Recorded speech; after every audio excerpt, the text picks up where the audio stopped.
Hello दोस्तों, आप सभी का हमारे YouTube चैनल पर स्वागत है। जैसा कि हमारा कंटिन्यू क्लास चल रहे हैं 30 दिन की जंग के साथ परीक्षा की तबाही करने वाले हैं हम लोग। तो आज जो है हमारा इससे पहले जो है साइंस का क्लास आ चुका था। उसमें हम लोगों ने क्या देखा था, साइंस के केमिस्ट्री से स्टार्ट हुई थी और उसमें जो है हम लोग पहला जो चैप्टर स्टार्ट किए थे वो केमिकल इक्वेशन एंड रिएक्शन थे। आज उसी को हम आगे कंटिन्यू करके पूरे चैप्टर को फिनिश करेंगे, ख़त्म करेंगे। और आप लोग हमारे चैनल को सब्सक्राइब करो, शेयर करो एंड सपोर्ट करो। इसमें हम लोग 30 दिन के अंदर जो है पूरा साइंस को ख़त्म करेंगे, पूरे इंग्लिश को ख़त्म करेंगे, पूरे मैथ को ख़त्म करेंगे और इंटर और हाई स्कूल चाहे दोनों का। ठीक है, तो आज जो है हम लोग उसी क्लास के आगे क्लास कंटिन्यू करने के वाले हैं। तो आज हम लोग क्या पढ़ने वाले हैं, ऑक्सीडेशन एंड रिडक्शन रिएक्शन। तो सबसे पहले हम बात कर लेते हैं ऑक्सीडेशन रिएक्शन क्या होते हैं। ठीक है, तो अगर जो हम लोग ऑक्सीडेशन रिएक्शन में देखते हैं तो इसमें क्या होता है बेटा, addition of oxygen to substance. कहने का मतलब ये है कि इसमें क्या होता है, एडिशन ऑफ ऑक्सीजन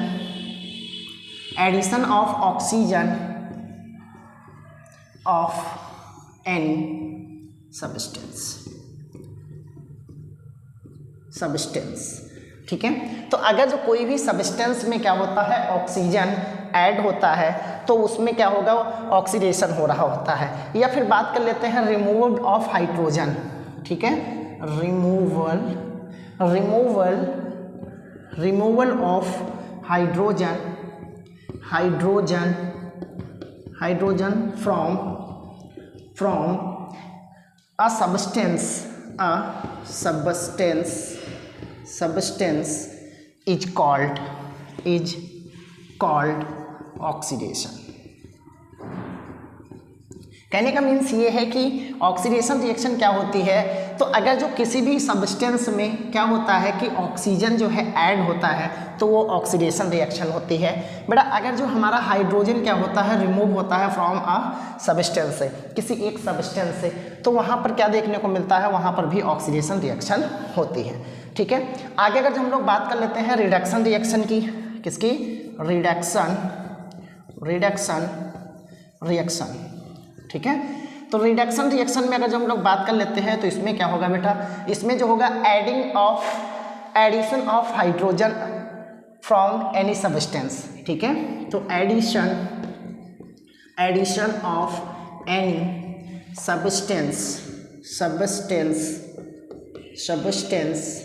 ठीक है, क्या होगा कि अगर जो addition of any substance of hydrogen, ठीक है, हाइड्रोजन, अगर जो हम लोग बात कर लेते हैं कि कोई भी सब्सटेंस में अगर जो हाइड्रोजन ऐड हो रहा है, ठीक है, तो वो क्या होगा, वो हमारा जो है रिडक्शन रिएक्शन हो रहा होगा।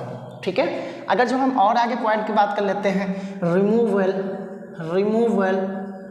रिमूवल ऑफ, ठीक है, रिमूवल ऑफ ऑक्सीजन, ठीक है, ऑक्सीजन फ्रॉम अ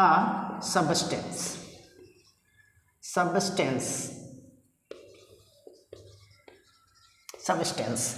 तो हम अगर जो आगे बात कर लेते हैं कि अगर जो कोई भी सब्सटेंस दे रखा है और उसमें से अगर जो ऑक्सीजन क्या हो रहा है, रिमूव हो रहा है और हाइड्रोजन ऐड हो रहा है, तो वहाँ पर हमें रिडक्शन रिएक्शन देखने को मिलती है। ठीक है, तो हमने ये तो देख लिया कि ऑक्सीडेशन रिडक्शन रिएक्शन होती क्या है। ऑक्सीडेशन में क्या होगा, हाइड्रोजन ऐड हो रहा होगा और ऑक्सीजन ऐड हो रहा होता है और हाइड्रोजन रिमूव हो रहा होता है। रिडक्शन रिएक्शन में हमने देखा कि हाइड्रोजन ऐड हो रहा होता है और ऑक्सीजन रिमूव हो रहा होता है। ठीक है, तो अब हम बात कर लेते हैं कि ये ऑक्सीडेशन एंड रिडक्शन एजेंट कौन होते हैं। ठीक है, तो ऑक्सीडाइजिंग जो एजेंट होते हैं या ऑक्सीडेशन जो एजेंट होते हैं, तो वो क्या करते हैं, किसी भी सब्सटेंस में ऑक्सीजन को ऐड कराने का काम करते हैं और उसमें से हाइड्रोजन को रिमूव कराने का काम करते हैं। लेकिन अगर जो रिडाइजिंग जो एजेंट होते हैं वो क्या करते हैं, वो ऑक्सीजन को उसमें से रिमूव कराने का काम करते हैं और हाइड्रोजन को उसमें ऐड कराने का काम करते हैं। ठीक है, तो हम लोग थोड़ा देख लेते हैं कि ऑक्सीडाइजिंग एजेंट और रिडक्शन एजेंट कौन से होते हैं।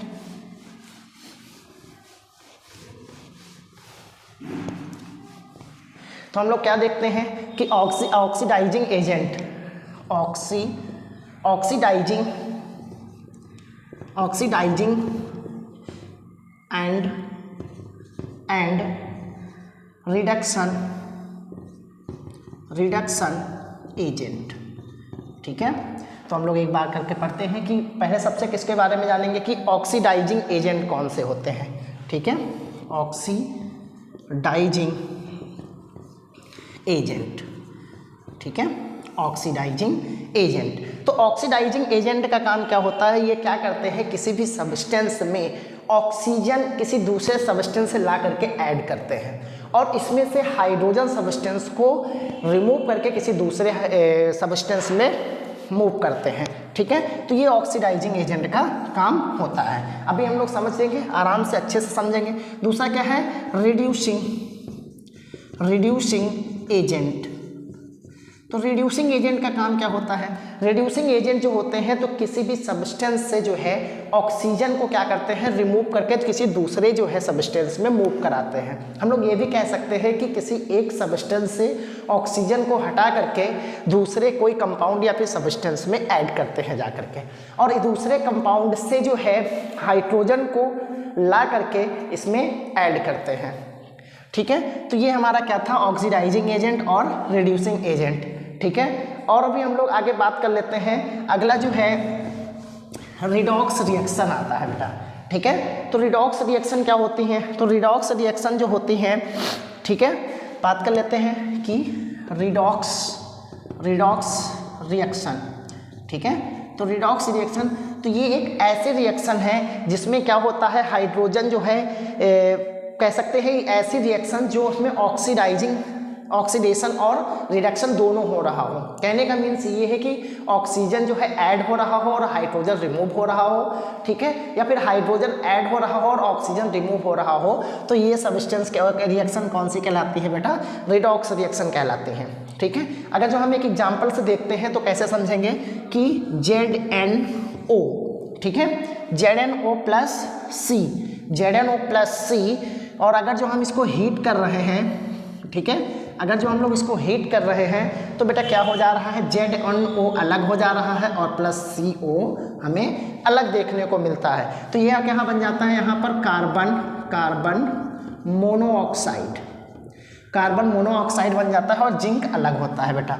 तो यहाँ पर देख सकते हो बेटा कि जिंक जो है, जिंक से क्या हो रहा है, ऑक्सीजन टूट रहा है। ठीक है, ऑक्सीजन टूट रहा है, तो इसका मतलब हम लोग इसमें ये बोल सकते हैं कि इसमें क्या हो रहा है, रिडक्शन हो रहा है।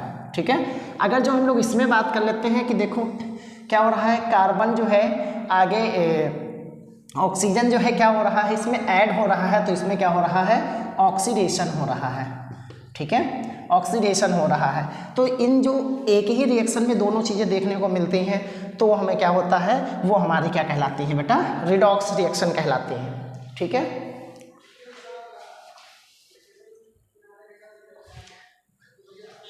क्या कहलाती हैं, रिडॉक्स रिएक्शन कहलाती हैं। आगे इसी तरह हम लोग कंटिन्यू बढ़ते जाते हैं और आगे क्या सीखने वाले हैं कि जो है कौन कौन से हमारे इफ़ेक्ट देखने को मिलते हैं ऑक्सीडाइजिंग और, ठीक है, और भी हम लोग रिडॉक्स रिएक्शन को एक इक्वेशन से समझ लेते हैं। क्या है, जैसे MnO2, ठीक है, MnO2 plus 4 HCl।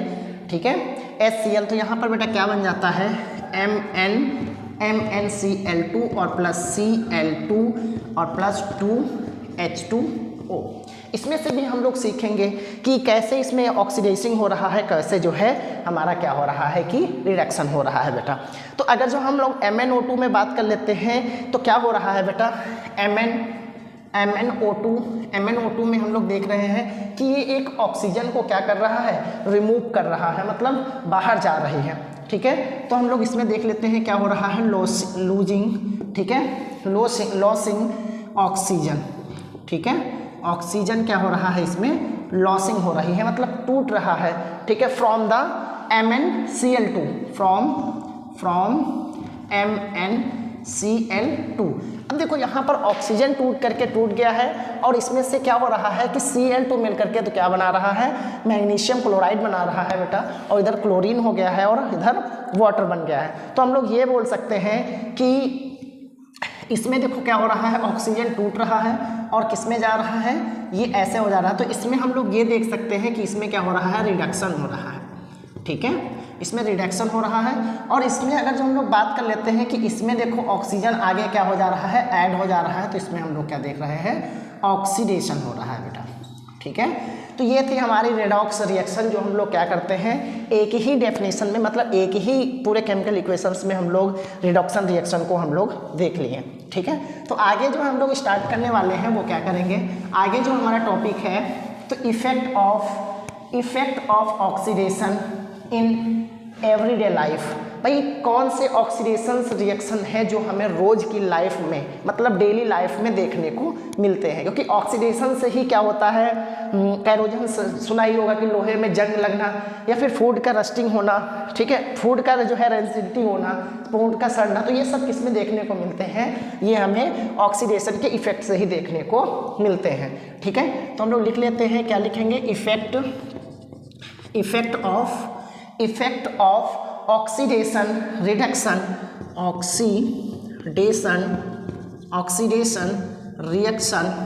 Effect of oxidation reaction in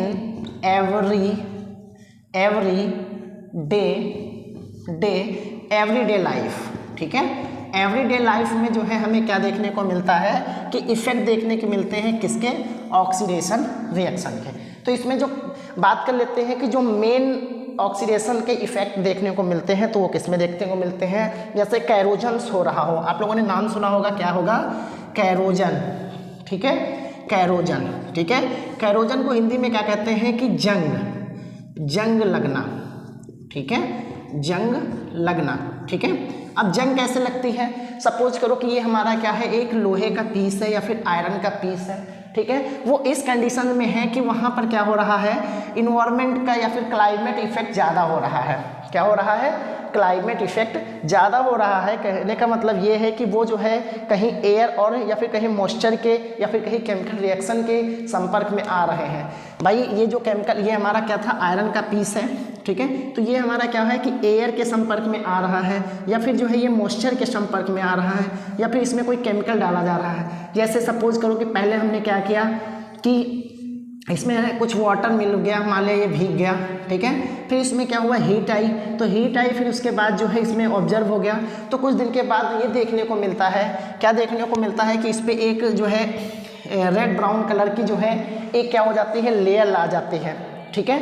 तो ये जो रेड ब्राउन कलर की जो है या फिर ग्रे कलर की बात कर लेते हैं कि जो ये एक फ्लैकी बन जाती है, मतलब चारों तरफ क्या होता है, इसकी लेयर बन जाती है, जिससे कि आयरन में क्या होने लगता है, रस्टिंग होने लगती है। जो ओरिजिनल शेप का आयरन था तो उसमें क्या हो जाएगा, कुछ लॉसेस होने लगेंगे, क्योंकि उस पर जो लोहे की जो लेयर है तो उस पर क्या होने लगता है कि एक रेड ब्राउन कलर की जो है क्या लग जाती है, लेयर्स हो जाती है, ठीक है।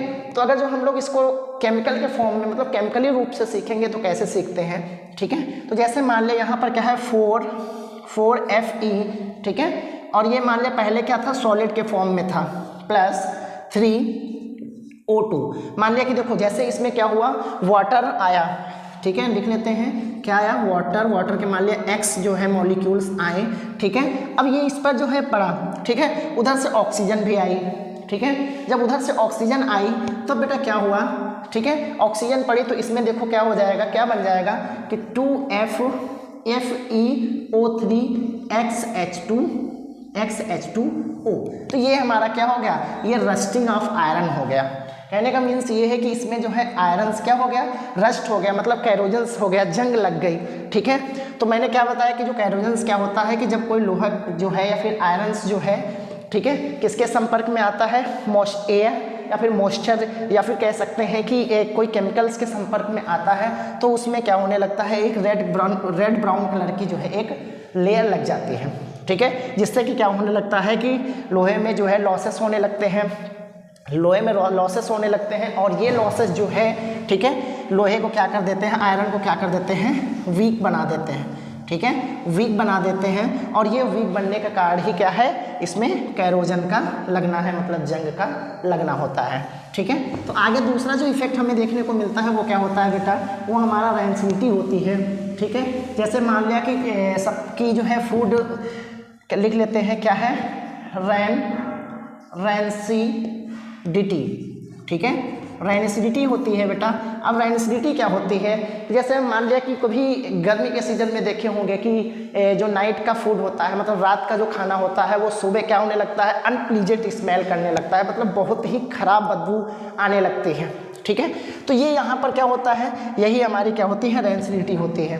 ठीक है, तो अगर जो बात कर लेते हैं कि ये कैसे प्रोड्यूस होती है, ठीक है, तो जैसे मान लिया हमारा कोई क्या है कि ऑयल या फिर ऑयलिंग या फिर फैट्स वाला कोई खाना बना है, ठीक है, खाना है, तो उसमें क्या होता है, ऑक्सीडेशन रिएक्शन हो जाती है, जिससे कि उसमें क्या होने लगता है, अनप्लीजेंट स्मेल आने लगती है। देखते हैं, जैसे मान लिया कि ये हमारा क्या है, फूड है एक, ठीक है, ये एक फूड है, इसमें क्या मिक्स है, इसमें ऑयल मिक्स है और प्लस बात कर लेते हैं फैट्स वाला कोई भी फूड्स है, फैट वाला कोई फूड है। अब ये क्या कर रहा है कि ये इसमें बेटा क्या हो रहा है कि ऑक्सीजन ऐड हो रही है।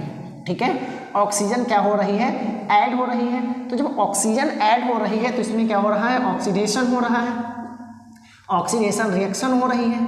ठीक है, अब जो ऑक्सीडेशन रिएक्शन होने लगती है तो बेटा इसको हम लोग 2 घंटे 4 घंटे या 12 आवर्स या फिर 10 आवर्स के बाद जो देखते हैं, ठीक है, 10 आवर्स के बाद देखते हैं तो क्या होने लगता है, इसमें एक अनप्लीजेंट, ठीक है, अनप्लीजेंट स्मेल आने लगती है। तो ये जो अनप्लीजेंट स्मेल है तो यही क्या होती है, रेनिसिडिटी होती है, जो कि खाने में क्या होता है, खराबी आना कह सकते हैं। ठीक है, तो आगे अगर जो हम लोग बात कर लेते हैं, आगे क्या है, आगे हम लोग बात कर लेते हैं कैसे हम लोग प्रिवेंटेड करेंगे, मतलब कैसे जो है हम लोग फूड को रेनिसिडिटी होने से बचाएंगे, कैसे जो है फूड को हम लोग सड़ने से या अनप्लीजेंट स्मेल जो आती है, मतलब बहुत ही कह सकते हैं गंदी स्मेल जो आती है, जो खाना जब उसमें ऑक्सीडेशन रिएक्शन हो जाता है तो उसको कैसे हम लोग बचाएंगे, तो वो हम लोग देख लेते हैं फटाफट। ठीक है, हमें क्या करना है, थोड़ा स्पीड से चलना पड़ेगा क्योंकि जो है कोर्स ज़्यादा है और उसको जो है ले करके साथ में चलना पड़ेगा। जैसा कि तुम लोग को पता है कि 16 फरवरी से जो है 16 फरवरी से एग्ज़ाम डेट आ चुकी है। ठीक है, और आज कितना दिन है, आज जो हम बात कर लेते हैं कि हमारी 12 डेट है। ठीक है, तो 12 से 12 1 मंथ और प्लस 4, ठीक है, मतलब 34 डेज हमारे पास क्या हुए हैं, अभी बचे हुए हैं। ठीक है, अब 34 डेज में अगर जो हम लोग बात कर लेते हैं कुछ इसमें, ठीक है, तो कुछ हमें इसमें मान लिया डेज की कुछ छुट्टियाँ तो चल ही रही हैं। ठीक है, लेकिन हमें क्या करना है, इन 34 डेज के अंदर आपको इतना स्टेबल बना देना है, आपको इतना कॉन्फिडेंस ला देना है कि वहाँ जो पेपर आए तो आपको अच्छे से कर पाएँ। ठीक है, तो हम आगे अगर जो हम लोग बात कर लेते हैं, आगे क्या बात करेंगे कि कैसे हम लोग जो है प्रिवेंट करेंगे, ठीक है, ऑफ रेनिसिडिटी को। ठीक है, तो हम लोग बात कर लेते हैं प्रिवेंटेड ऑफ रेनिसिडिटी। ठीक है, प्रिवेंटेड ऑफ रेनिसिडिटी। तो अगर जो हम लोग बात कर लेते हैं कि पहला जो अगर जो बात कर लेते हैं इसमें क्या होगा कि जैसे जो हमारी ऑक्सीडाइजिंग मतलब जो है एजेंट उसमें मिलते हैं या फिर कह सकते हैं कि ऑक्सीडेशन रिएक्शन होती हैं। ठीक है, तो उसमें हम लोग क्या कर दें, एंटी ऑक्सीडाइजेंट एजेंट मिला दें। ठीक है, बात कर लेते हैं क्या कि एंटी ऑक्सीडेंट, ठीक है, ऑक्सीडेंट्स एजेंट को हम लोग ऐड कर देते हैं। ठीक है, क्या कर दें, एडिंग। ठीक है, क्या करते हैं, ऐड करते हैं। ठीक है, ऐड करते हैं किसको, एंटीऑक्सीडेंट एजेंट। ठीक है, ये क्या करते हैं, ये जो है खाने में ऑक्सीडेशन रिएक्शन नहीं होने देते हैं, जिससे कि इसमें जो है स्मेल नहीं आ पाती है। दूसरा जो कारण है, दूसरा जो रीज़न है वो क्या हो सकता है, अगर जैसे हम लोग कोई फैट्स या फिर ऑयल वाली चीज़ों को पैक कर रहे हैं जो कि लॉन्ग टूर तक मतलब लॉन्ग समय तक चलने वाला है, तो उसमें हम लोग नाइट्रोजन गैस को मिलाकर पैक करते हैं। ठीक है, तो हम लोग मिला क्या बोलते हैं कि बाई एडिंग बिफोर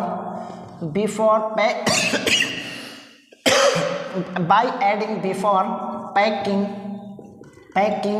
ठीक है, ऑयल और and fats food in nitrogen. ठीक है, नाइट्रोजन गैस। ठीक है, अगर जो हम लोग क्या कर देते हैं कि नाइट्रोजन गैस हम लोग किसी फैट से या फिर जो है ऑयली फूड्स में ऐड कर देते हैं तो उसमें ऑक्सीडेशन नहीं हो पाता है। तीसरा जो रीजन है बेटा वो क्या है, तीसरा रीजन जो हमें देखने को मिलता है वो क्या मिलता है, keeping food in the refrigerator. अगर जो हम लोग फूड को अपने एक इक्वली टेम्परेचर पर रख लेते हैं कि उसमें ऑक्सीजन की चेंजिंग ना आए, जैसे फ्रीज घर में होती है, ठीक है। तो अगर जो हम लोग क्या करेंगे, keeping food in a keeping food in a refrigerator, ठीक है। हम लोग क्या करेंगे, रेफ्रिजरेटर में फूड को ऐड कर देंगे, मतलब रख देंगे, तो फिर जो है हम लोग उसमें खाना जो है अनप्लीजेंट स्मेल नहीं आती है, क्योंकि उसमें टेम्परेचर क्या रहता है, मेंटेन रहता है, बिल्कुल इक्वली टेम्परेचर बना रहता है, जिससे कि उसमें जो है ऑक्सीडेशन रिएक्शंस नहीं हो पाती हैं, ठीक है। Storing food in the air light conditioner, ठीक है। अगर जो हम लोग बात कर लेते हैं कि कहाँ पर फूड को रख दे, कहाँ पर स्टोर करके रखें, जहाँ पर हमारी क्या हो, एयर लाइट जो है कंटेनर्स में, मतलब एयर कहाँ उसमें से पास ना हो रही हो, कहने का मतलब है। तीसरा क्या है, चौथा फूड हमें क्या देखने को मिलता है, storing food from way light, ठीक है। तो ये हमारे क्या थे, प्रिवेंट थे, जिससे हम लोग खाने को क्या कर सकते हैं, रेंसिडिटी से बचाया जा सकता है। एक या दो दिन तक जो है खाने को चलाया जा सकता है, ठीक है। तो आज हम लोगों ने क्या सीखा, आज हम लोगों ने सीखा कि क्या होते हैं रिएक्शंस एंड क्या होते हैं ऑक्सीडेशन रिएक्शन, ठीक है। तो ये हमारा आज जो है, जो केमिस्ट्री का पहला चैप्टर था, केमिकल इक्वेशन एंड रिएक्शन, मैंने 2 ही वीडियो में क्या किया है, ख़त्म किया है। आगे जो हम लोग चैप्टर स्टार्ट करेंगे एसिड बेंड एंड सॉल्ट, तो मैं कोशिश करूँगा कि एक ही वीडियो में जो है जल्दी से ख़त्म करें, क्योंकि 30 डेज के अंदर हमें क्या करना है, पूरे कोर्स को ख़त्म करना है, क्योंकि हमारा जो लिस्ट चल रहा है, क्या चल रहा है, परीक्षा की तबाही करने वाले हैं हम लोग, ठीक है। तो आप ऐसे ही हमारे चैनल के साथ जुड़े रहिए, सपोर्ट करिए, लाइक करिए, शेयर करिए एंड सब्सक्राइब करिए। Thank you for watching.